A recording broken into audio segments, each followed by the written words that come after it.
Biggest fear human beings have, one is that I'm not going to be enough. Second biggest fear is that if I'm not enough, I won't be loved. Those are the two biggest fundamental fear every human being has, is that they won't be enough, number one, and that if they're not enough, they won't be loved. So for you, it's like, if I'm a failure, I won't be enough, I'll be lazy.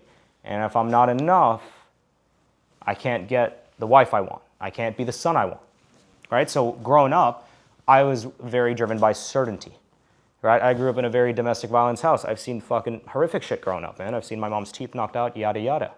So I had this level of fucking fear that was like, dude, I gotta find a way to fucking save my mother, otherwise I'm afraid she's gonna die. And because of that, for me, it was strength and power. I had to be seen as that because for me, that was a sense of certainty that if I do that, I save my mother. So you could sell me anything if that was the case, because for me, that experience was so fucking real. And I remember those events so specifically that that's created that fear of, if I'm not enough, I won't be the son I need to be for my mom. So like the first thing I did when I made my first million, I transferred all of that to my mom. Literally wired her $1 million and I was like, never work again in your life.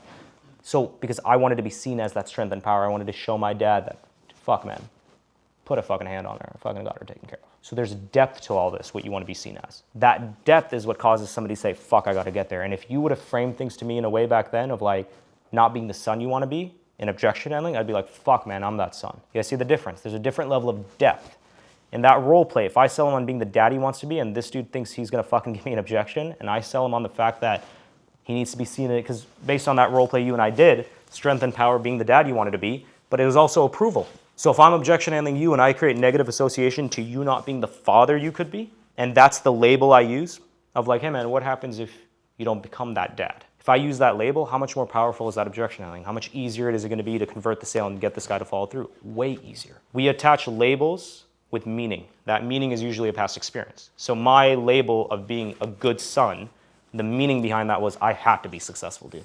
Because my mom didn't sacrifice everything for me to be a failure.